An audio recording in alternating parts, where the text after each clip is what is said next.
Chapter 61, 4th Year, November, Part 1. Oi, Black, ease up a bit. Oh, piss off, Cardock. If you weren't falling asleep on your broom, maybe. Sirius? Black? James cut him off at the same time that Harpreet Singh, Gryffindor's Quidditch captain, shouted his name, glaring furiously from his position in front of the goalposts. What? If he can't dodge the bludgers on Sunday, how do you expect that's enough? Singh abandoned his spot by the rings to zip closer to Sirius, where he could glare more effectively. I want you flying laps until you've calmed down enough to work as a team. You're not the only one on the field.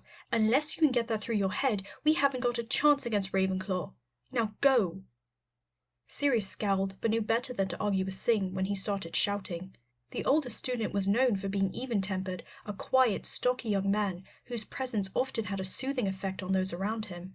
This normally lent itself to captaining a Quidditch team of rowdy Gryffindors, as Singh was uniquely equipped to rein in their nervous energy and fiery spirits. Unfortunately, Sirius Black was not just any Gryffindor. Even Harpreet had his hands full trying to manage the boys' mood swings in the week leading up to their first match of the season, and Sirius's first ever match on the team. To the dismay of his teammates, Sirius often channeled the nerves he felt into the sort of frantic energy that had him, for example, whacking bludgers at lightning speed with complete disregard for everyone else's positions on the field. Sirius surrendered his beater's bat to Singh and made his way to the outer edge of the pitch, flying vigorously to try and work out some of the adrenaline that continued to buzz in his veins. He could feel his teammates' wariness as they watched him, wondering if he'd be ready for the match on Sunday. Their apprehension only added to his own anxiety about whether he'd muck everything up. The flush on his cheeks was part exertion, part embarrassment, as he cursed himself for his lack of precision due to the nerves, and cursed Cardock for his sluggish flying during practices, without which Sirius's erratic aim might have gone unnoticed. By the time Singh called for break, Sirius's hair was sweat-soaked and sticking to his forehead. He shoved it out of his eyes as he landed, breathing heavily and standing a little way away from the rest of the team. James landed next to him, panting. "All right, mate?" Sirius grunted, and James sighed. "Come on, don't pout." Sirius grimaced. "I am not pouting," he grumbled, affronted. "R2, am not. R2, am not. Oh, quit it." Now James was grinning, poking Sirius's side to punctuate each statement, and Sirius was struggling desperately to wrangle down the laughter bubbling up in his throat. Not. Get back here, Potter." James, dancing out of the way to avoid Sirius's attempted shove, laughed and shook his head, leading to a brief chase, followed by an even briefer wrestling match, which ended with Sirius sitting on James's chest as his friend futilely smacked his legs and choked on laughter. I yield, he gasped. "Come on, I can't breathe." Sirius finally stood, helping the other boy to his feet with a smug smile. For a moment they grinned at each other, giggling, until their antics were interrupted by the unmistakable sound of Harpreet Singh clearing his throat. "All right, lads?" They turned to find that their scuffle had attracted the attention of the rest of the team, who were watching them with expressions ranging from Singh's amused smile to Marlene's wary eye-roll. The two of them jogged over to join their teammates, and James cast a meaningful look at Sirius as they reunited with the rest of the group. "Oi, Cardock." The chaser turned to look at him, wary. Sirius grinned. "Sorry for being a tosser." For a moment the older boy smiled. "Just make sure you send those bludgers at the other team on Sunday, yeah?" Sirius rolled his eyes, laughing grudgingly, and all was forgiven. Singh looked relieved as he gestured for everyone to gather round so he could discuss the flying formation he wanted to start with in the Ravenclaw match. The rest of the practice went much more smoothly, without any more wild bludgers or heated insults shooting back and forth across the pitch. By the time they were all landing and getting ready to head in, everyone was in high spirits. Sirius sauntered over to Marlene, flipping his hair out of his face. "Nice flying today, McKinnon." "Oh, thanks, Sirius." "How about a kiss for good luck?" Her mouth fell open, face going bright red as she stammered, what?" Sirius waggled his eyebrows. "You know, a classic good luck snog," beater to beater, in honor of our upcoming match. James, who was listening, began to guffaw, and Marlene frowned suspiciously. Is this some sort of joke? McKinnon! Sirius clutched his heart dramatically. You wound me. I make my request with nothing but the purest of intentions, I assure you. Now James was doubled over, gasping for breath, which somewhat ruined the effect of Sirius's heartfelt plea. Marlene scowled, rolling her eyes. You two are utterly impossible, I swear. She stomped off, still blushing, and Sirius frowned. Trying to sabotage me, Potter? James snorted. Oh, please. Think you've got that covered on your own, mate. Marlene McKinnon, seriously? Just wait, O ye of little faith, Sirius said, reaching over to ruffle his friend's wind-tousled hair. She'll be succumbing to my irresistible charms before you know it. Sirius turned 15 on the Quidditch pitch, immersed in a sea of red and blue, listening to the chanting students. Go, go, Gryffindor, go, go! He couldn't stop smiling as he walked onto the field with the rest of the team, basking in the glow of knowing that the entire school was riveted on him. Well, him and the rest of the players marching onto the pitch, but still. Why had he ever been nervous? This was the best feeling in the world. Sirius felt as though his blood had turned into pure electricity, nothing but static and crackling lightning jumping in his veins, filling him with energy. He could hardly wait to take to the sky, and the second Madame Hooch blew her whistle, he was off, soaring at breakneck speed. The wind roared in his ears, cheering him on. The team fell immediately into the formation they had planned, Sirius and Marlene splitting off to cover different ends of the pitch. The bat felt like an extension of his own arm, eager for action. All the nerves that had coiled in his muscles were gone, replaced only with excitement and the thrill of finally getting to play in a real Quidditch match. Sirius knew Marlene's strategy. She often tailed players, protecting them from any oncoming bludgers. But he didn't have the patience for following others around, and together with Singh he'd honed in a complementary strategy that was more his style. While McKinnon stayed closer to their vulnerable players, Sirius zipped across the pitch, chasing down bludgers before they could strike and knocking them as far away from the game as possible. This is Black's first game, and he's obviously throwing himself into it. The commentator's voice echoed over the sounds of the crowd. He's no doubt received plenty of coaching from Potter, who's just scored the first goal. That's Gryffindor in the lead with 10 points. Sirius grinned behind his helmet. Yes, James. As I was saying, the commentator, a seventh-year Hufflepuff, continued, lots of talent on the Gryffindor side this year. Potter, of course, and McKinnon, who's one of the best beaters the Reds have had in years, and now Sirius Black, the black sheep of a bona fide Quidditch dynasty. You'll remember his cousin Narcissa Black on Slytherin, one of the finest seekers Hogwarts has ever seen, and of course the younger Black brother, Regulus, who has taken Narcissa's place after a season as chaser.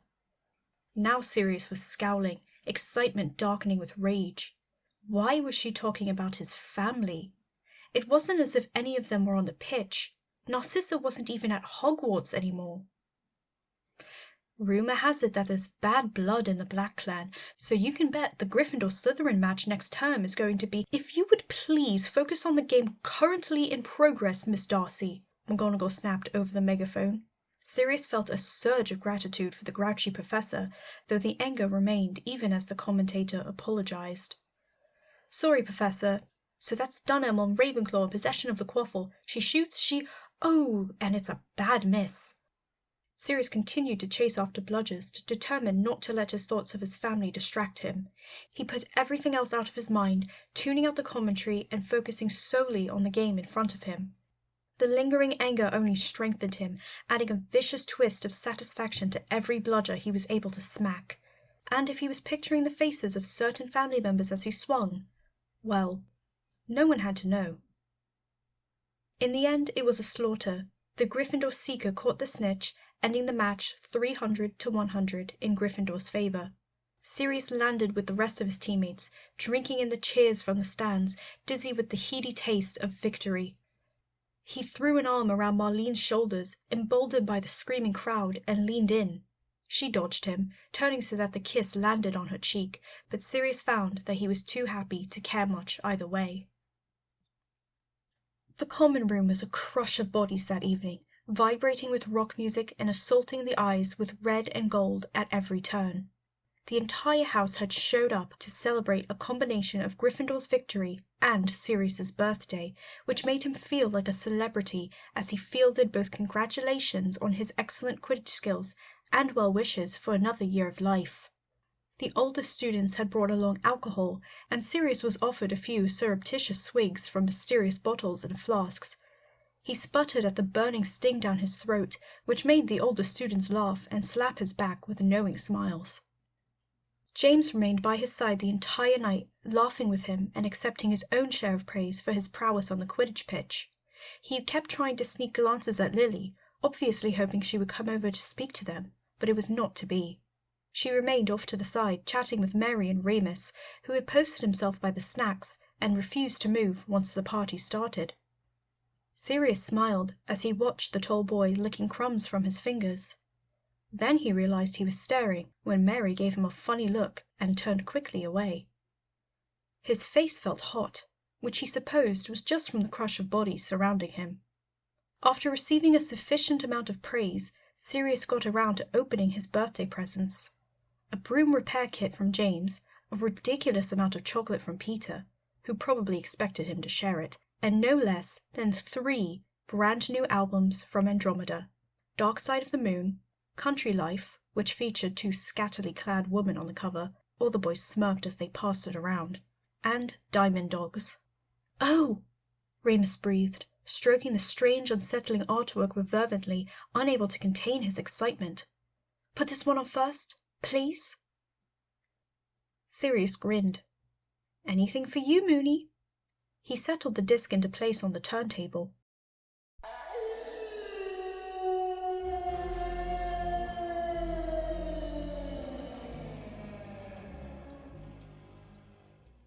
Sirius shivered as Bowie howled from the record player, the sound of a wolf. His stomach flipped as Remus's head shot up, their eyes locking. Sirius smiled at the shock in Lupin's features, listening as Bowie read in an eerie, slithering voice, reciting a poem as if casting a spell. And in the death, as the last few corpses lay rotting in the slimy thoroughfare, the shutters lifted an inch in Temperance building high on Poacher's Hill, and red mutant eyes gazed down on Hunger City. The whole common room grew hushed, listening uncomfortably to the grim, ugly words. Nobody seemed quite certain where to look or how to respond as dogs whined and howled in the background. It was gritty and dark and strangely fascinating, Sirius thought, watching the entranced expression on Remus's face. The final lines were shouted defiantly. Family badge of sapphire and cracked emerald. Any day now, the year of the diamond dogs. This ain't nothing, no! This is genocide!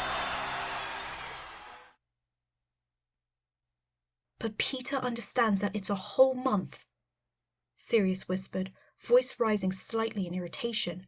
The others were in bed, and he and James were discussing the Animagi project once again.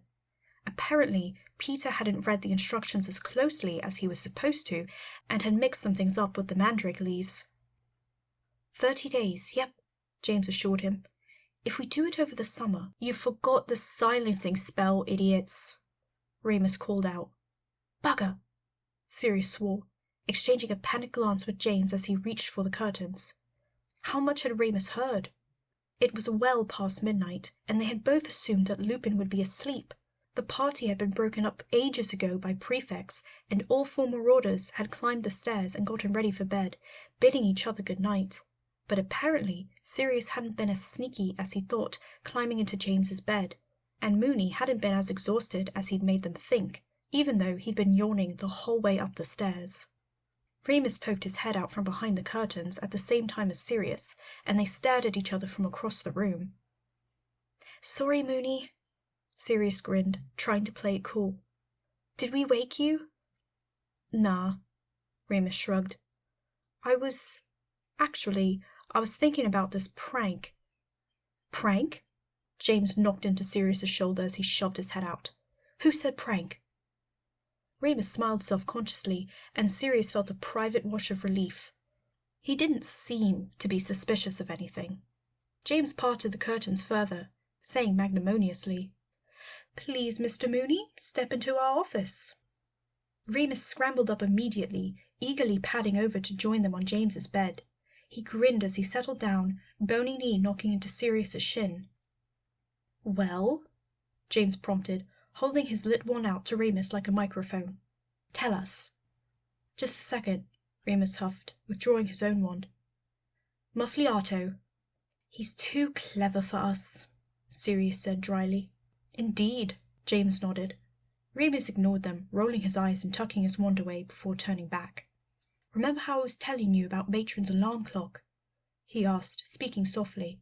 James and Sirius nodded, heads bobbing eagerly, urging him to continue. "And how we used to fiddle with it so we didn't have to get up early anymore?" More nodding. "Well, I was thinking about how it could be applied to Hogwarts. I did some research, and did you know that all the clocks in the school are controlled by one master clock, the big one outside the Great Hall?" "Oh, Moony!" Sirius cried dramatically, throwing himself at Remus so that they both toppled backwards onto the bed and flinging his arms around the other boy's shoulders. Remus stiffened, trying to push him away, but Sirius gripped his pajama shirt, pretending to cry tears of joy onto his shoulder.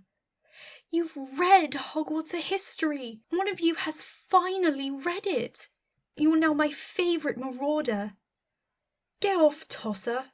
Remus growled. With his ear pressed against Mooney's chest, Sirius could feel the vibrations of his voice. He pulled back a bit in surprise, and Remus took the opportunity to shove him off, shuffling further back on the bed as James laughed at them. "No one would ever guess you're the oldest Black," James teased. "Mooney, please continue. The big clock?" "Right, yeah." Remus straightened out his nightshirt, looking embarrassed by the attention.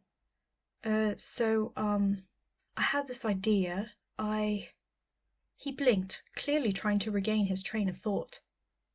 "The big clock controls all the others," Sirius filled in helpfully. "It's a spell that makes sure every clock and watch in the castle's perfectly synchronized. Even the ones we bring from home reset, even Muggle clocks. It's a bloody good bit of magic." "Yeah," Remus nodded, settling down. "Yeah, exactly. So, I'm thinking, if a clock goes wrong or gets moved by 5 minutes, then so do all the others. It would affect lesson times and meals and, well, pretty much the whole running of the castle. And if we start off really slowly, say moving it forward 5 minutes a night, no one would notice for ages, would they? I mean, how could anyone notice if all the clocks are the same?" He finished the explanation, sitting back and turning to look at James. The dark-haired boy pushed his glasses up his nose, frowning as he processed the plan. Sirius bounced slightly on his knees, grinning and hardly able to contain his excitement. Once Remus turned to him, he burst out, "Oh, Mooney's done it again!"